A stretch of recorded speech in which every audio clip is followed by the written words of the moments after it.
Okay, friends, it's time for another RobCast. And this one, my word, here's the situation. I'm in the green room on Saturday in March. I'm in the green room of the Crescent Ballroom, which is this fantastic club. And if you live in the Phoenix Tempe area, you know the Crescent Ballroom. The Crescent Ballroom has all these amazing bands. I think they have a different band every night. But then there's a restaurant in the front. You have to go through the restaurant to get to the club, and the restaurant makes some of the best tacos in the world. So I'm here for the How to Be Here tour, and it's almost like you pick the place with the best tacos, and then it happens to have the perfect space. And so it's lunchtime on Saturday, and they just brought us our tacos. So I'm going to have the best tacos. They're sitting there calling my name. But first, I thought I'd do a Robcast. And so we're just taking a break, and then I'll go back in a minute and keep going. And we go all day. And these events, I swear half the room was like tearing up in the last hour, what we were talking about.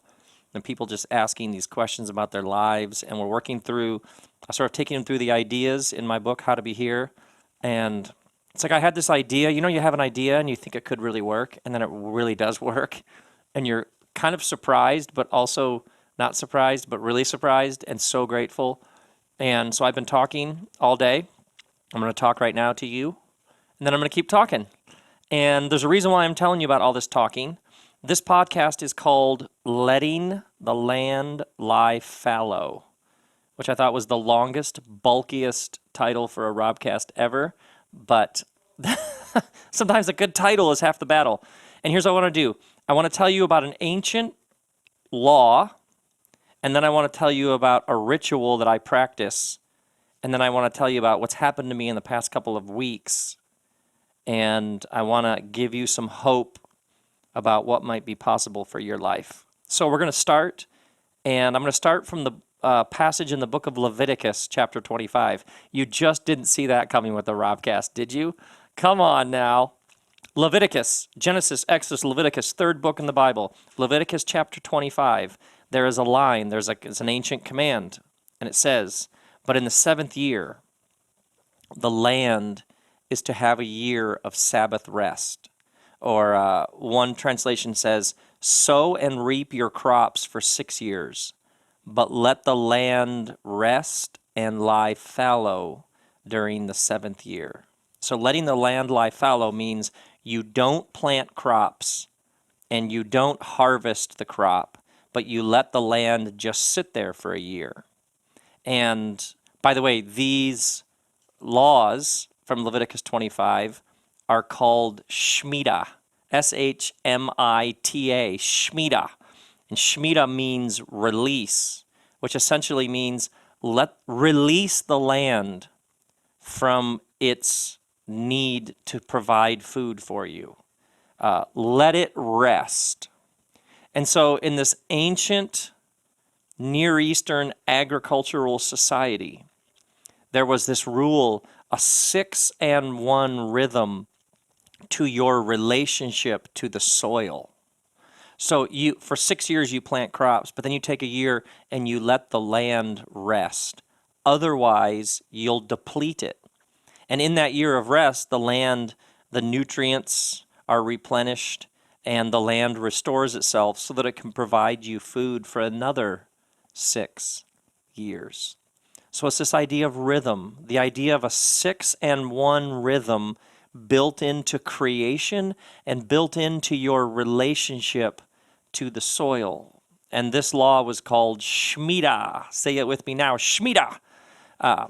And it's also interesting, if you look at the ancient commentary about this, it's not just to let the land rest, but it's to let you rest, because it's good for you. So what you would do is you would simply store up food so that when it came to that year, you would have some food stored up that you could live on so that you would get rest. Because otherwise, if every year is exactly like the year after it and the year before that, then all time is exactly like all other time. And what that does is create despair. Despair is what happens when every day is simply, and every year is simply a repeat of what came before it and what came after it. So part of this rhythm was about this sense that not all time is exactly like all other time.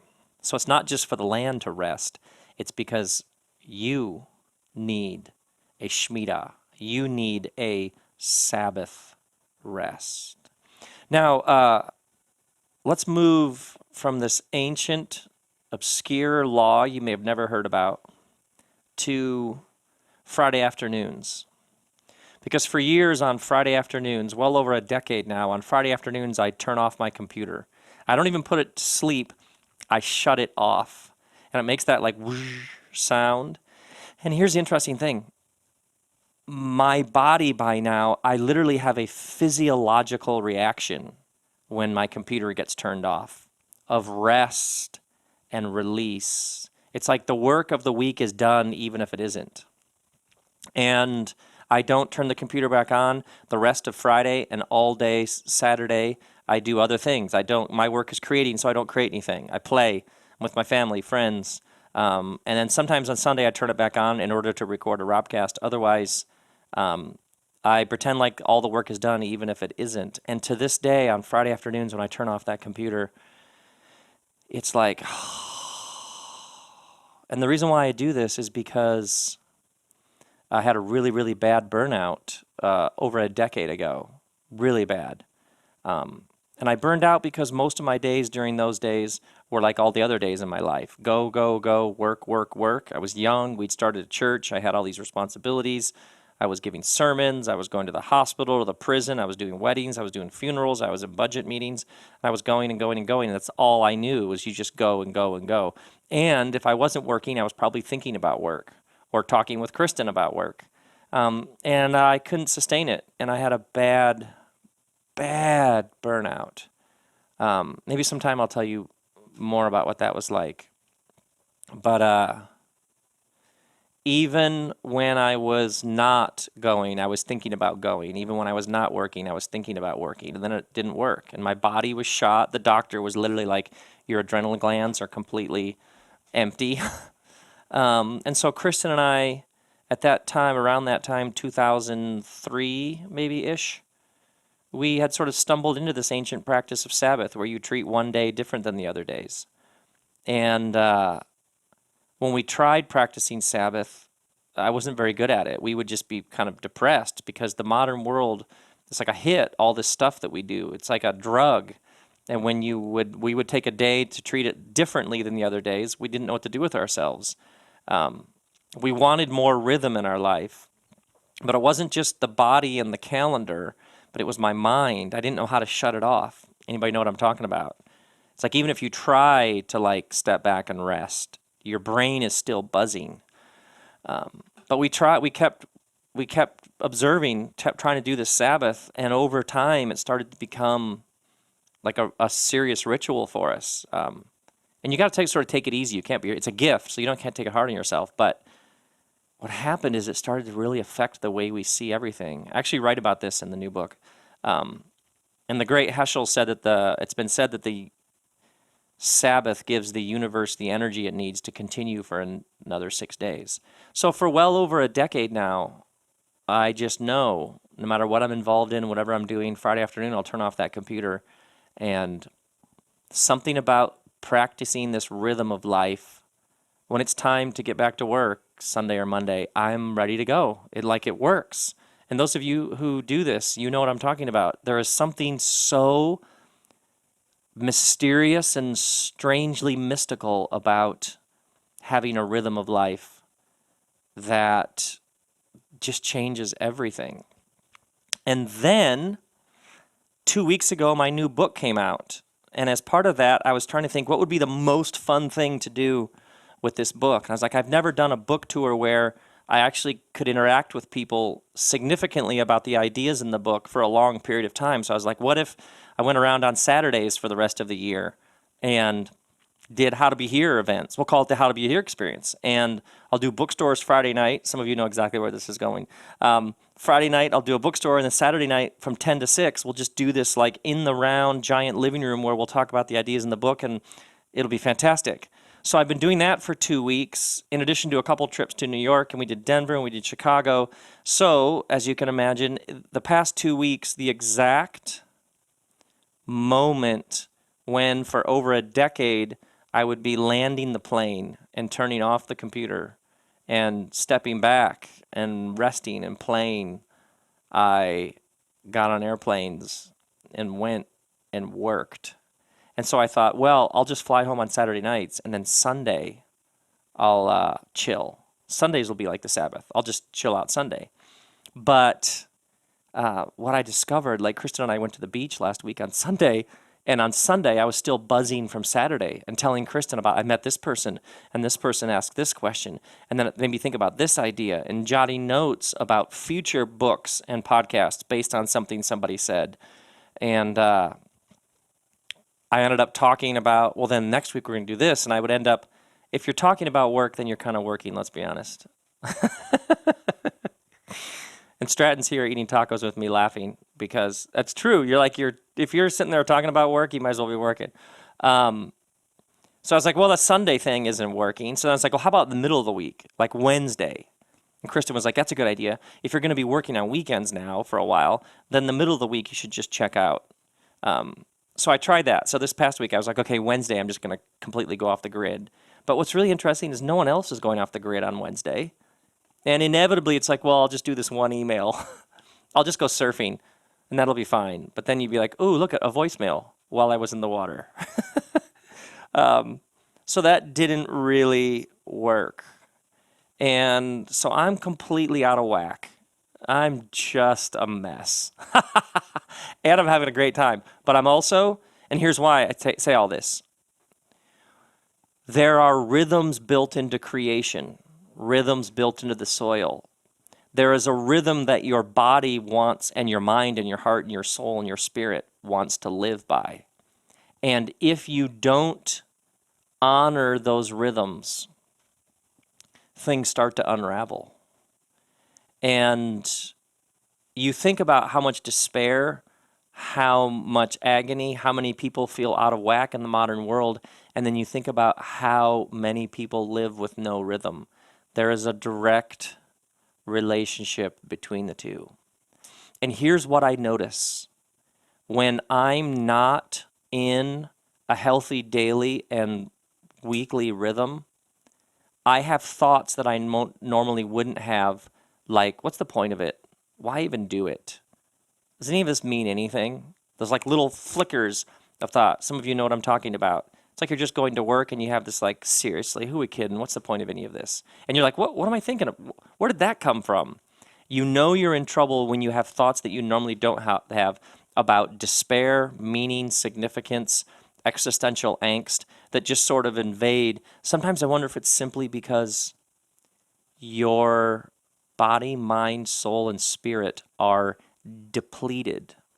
And when you're down, and when your defenses aren't up, and when your energy is low, and when you have violated the natural boundaries and rhythms that are all around you, no wonder it's easy for all sorts of weird stuff to come in over the fence and to come in and bombard your mind and your heart. Now, here's why I say this. There seems to be a scholarly consensus that the Israelites didn't observe the Shemitah laws. Isn't that fascinating? So these laws were basically every 6 years, take a break, party, rest, let the land rest. And there's all this interesting commentary. There's no evidence that they ever actually did it. They never actually did it. Now, here's what's really interesting, is years later, these former Hebrew slaves settle in the land of Israel, and they build a nice little kingdom, nice little empire in Jerusalem. And then the Babylonians come. Their rulers become corrupt. They exploit the poor. The gap between rich and poor continues to widen. That's, by the way, the prophets, the Hebrew prophets, and the minor prophets. Those books are all basically the birth of social justice. And some people would argue it's the first articulated vision of social justice in human history is the Hebrew prophets, who they rise up and they speak against the system. And they say this system has become corrupt. Those in power, Those with their hand on the wheel are using their power and influence to exploit the powerless and to use and abuse the poor. And this gap has become so wide, and some people are living in palaces, and some people can't scrape together enough coins for a meal. And so these prophets rise up and say the whole thing is in trouble. Because when you ignore the least of these, the whole thing becomes vulnerable. And then the Babylonians came and conquered Jerusalem and hauled everybody away to exile in Babylon. It's sort of the big story at the center of the Bible. It's essentially, by the way, basically it's all the stuff we're talking about now. By the way, it's all the stuff the presidential candidates are talking about, or I would add, not talking about to some degree, right?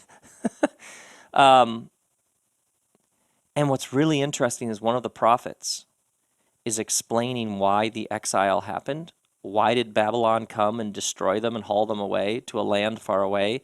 And he says, this happened because you didn't let the land lie fallow. He essentially says, you did not give the land the rest that it needed. And so essentially the land spit you out. You just kept working the soil, and at some point the soil spit you out. That's how one of the prophets describes it. Now, why is this so interesting? Why is the land such a big deal? Because if you don't let it rest, the soil gets depleted, and then it can't provide for you what it would normally provide for you because you're in an improper relationship with it.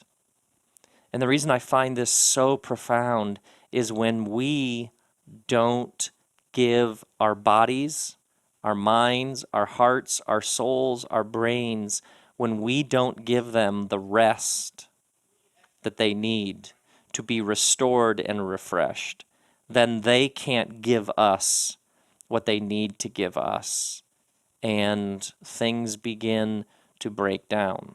If you do not live with a rhythm of life and you keep pushing it, then you're asking your body, your mind, your soul to give you something that it can't. And you find yourself in some ways in exile in your own life. Anybody know what I'm talking about? You constantly find yourself wondering what the point of it is. Despair, low energy. It's not just energy, but it's like heart energy to actually live. And sometimes the reason why we're having this sort of battle in our mind and heart is because we haven't honored the rhythms that are built into the very fabric of creation. So the reason why I think this is so huge is because of how many people I meet who are asking, who are in some level of turmoil, and the answer may not be the thing that you think it is. The answer may be, let's start with a grounded, centered rhythm of life and see if some of these issues don't in some way take care of themselves. Because for me, the past couple of weeks, my schedule, my rhythm has been totally thrown off, and my brain has been all over the place. And also, one of the things I noticed is my natural instinct is just to keep working. When in doubt, just keep pushing forward. It's almost like the longer you avoid those rhythms, the more you need the adrenaline hit and the buzz, the more your life and work become more like a drug. Got to get the drug, got to get the drug. And then it becomes harder to get off the drug. So for some of you who are like, yeah, rhythm of life would be nice, but the moment I have any silence, my brain just races like crazy. Yes. It's because in some ways we just simply become addicted to a certain pace of life. And it will be, the withdrawals will be hardest at first. And Kristen, even this week, was like, relax. What are you doing? You're working on your next 2 books? Come on. Come on. Come on. Take it easy. These weekends are like a big deal. So in the middle of the week, just chill. But I noticed that there's like a default thing when you're thrown off your rhythm that is like, whatever you do, just keep going. When actually every part of your body, mind, soul, and spirit is saying, can we just like take a break? So here's why I tell you this. I tell you this because I've been doing this for 13 or 14 years. I changed my schedule, and now just when I get it nailed, I got to cook it all up again. That's good, isn't it? That's a good point, isn't it? Here's why that's funny to me. Because there are all of these ways that we beat ourselves up because we didn't get it right the first time. And you hasn't been tried before. You're a new phenomenon in the history of the world, and you're figuring it out. And it's almost like just when you figure it out, then things change a little bit, and you have to figure out again. So how do you find balance? One tiny step at a time. To all of you moms who are like, yeah, it might be nice to have a rest, but I have young kids. Anything you can do to create rhythms, even like swapping with some other mom, and you just get a couple hours off, any way in which you can get some rhythm built into your life, tiny little steps can be huge.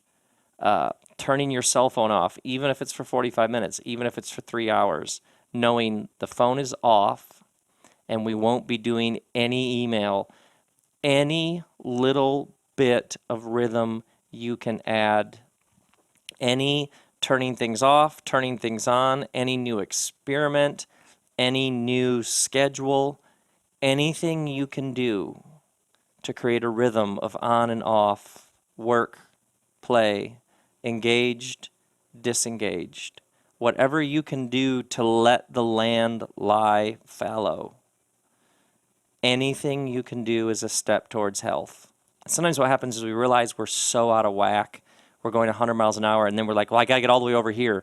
It literally took Kristen and I years to get to the point where this Sabbath rhythm was just a normal part of our lives. And now it's just so deeply ingrained, but it took a long time because the modern world is insane. It's completely insane. And so, secondly, or is that thirdly, it's important to remember that when you begin to live with rhythm, you will be confronting a system that only knows how to go 100 miles an hour. When you live with an on and an off, when you're engaged and then disengaged, you are living in a culture that knows one speed. It knows 100 miles an hour in that direction. And so you are confronting a system. You are subverting a system. And that takes tremendous perseverance. It takes intention. And the thing is, you can do it. You can do it. You can do it. So it's lunchtime Saturday. I'm going to eat my tacos. Then I'm going to talk the rest of this afternoon. Then I'm going to get on a plane, go home to Los Angeles. And then tomorrow morning, I'm going on vacation with my family. And we're going to get in the car, and we're going to drive. We're going to see some stuff. There's going to be no email. There's going to be no phone. It's going to be some serious Sabbath for a little while. And then the following weeks, I'm coming to Austin and Miami and Durham, and I'll have to figure out like the new midweek, whatever rhythm. We'll have to figure all that out, but we can do that. We can figure it out. And you can too. You can figure it out. And it's so much better. So Saturdays are going to be great, but so are the Wednesdays, maybe the Tuesdays, maybe the Wednesdays. Maybe there'll be 3 Sabbaths. Who knows? But on those days, I'll be doing me some serious Shemitah. Say it with me now. So you can do this. You can do this. You can live with a rhythm of life. Is there some way in which you've been violating these rhythms? You've been going without rhythm, and you need to just take one step. And are there all sorts of weird thoughts, ideas, despair, depression? Is there questioning the whole thing? And maybe we need to start not by panicking, but asking the question, is this because I have demanded more of the soil or of my body or my mind or my spirit? Is it depleted? No wonder I'm a mess on the inside. And if we sort out some of these issues of rhythm, maybe some of the other things will begin to sort themselves out as well. And that, my friends, is the power of letting the land lie fallow. Grace and peace, everybody.